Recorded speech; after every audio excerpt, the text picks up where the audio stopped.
Trump breaking news. Donald Trump has his own mental deficiencies.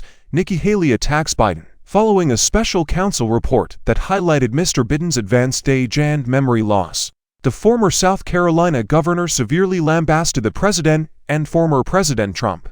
It is time for a new generation of leadership. That is what Nikki Haley has been arguing ever since she entered the 2024 presidential race.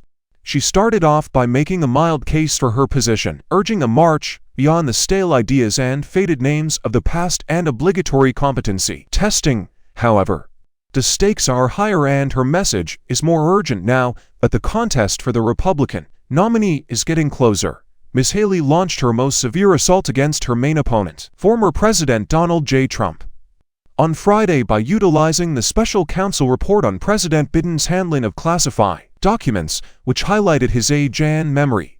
Donald Trump has his own mental flaws, is prone to temper tantrums and wild rants, she said. She went on to say that Trump confuses countries and who was in charge of Capitol security on January 6, making reference to the fact that he confused her with previous Speaker Nancy Pelosi. In her analysis, she drew parallels between Mr. Trump and Joe Biden, who, during a news conference on Thursday after the special counsel's report was released, made the mistake of calling Egypt's president, Abdel Fattah el-Sisi, the president of Mexico, while attempting to discuss the most recent developments in the Gaza war. She went on to say, without providing any proof, that Democrats seemed to be trying to unseat Mr. Biden, and that Trump would be easily defeated by even an ailing Democrat. The nation was wake-up call for yesterday, the statement said. Republicans ought to take note of today as well. The White House has responded to criticisms leveled against Joe Biden by pointing him that he was the target of similar assaults during his 2020 campaign, which he successfully weathered. In response to Ms. Haley's criticisms of his age, Mr. Trump has said that he is sharper now than I did 20 years ago. Mr. Biden's age, an unusually awkward issue surrounding his re-election campaign, has once again been the focal point of political discourse thanks to the special counsel's report. With a more aggressive posture, Ms. Haley has characterized both Mr. Trump 77 and Mr. Biden 81, who are both from a bygone era of politics, as they prepare for a contentious primary clash on February 24 in South Carolina, her home state. Her criticism of Republicans for supporting Mr. Trump has also grown more strident as of late.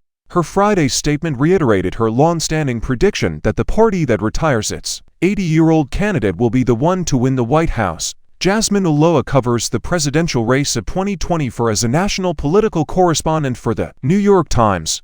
She calls Washington, D.C., her home. Jasmine Ulloa. A little bio. Concerns expressed by Democrats about President Biden's character, a well-meaning, elderly guy with a poor memory and diminished abilities in advanced age, were echoed by Republicans, who sought to portray Biden as feeble because of a special counsel's report. Being the sole major candidate in the Nevada Republican caucuses on February 8, former President Donald Trump cruised to victory. It was ironic that Trump, a former president who encouraged falsehoods about his 2020 loss, was now attempting to bully his way to the Republican nomination for 2024. According to Nikki Haley, who criticized Trump for his efforts to influence the primary process in his favor.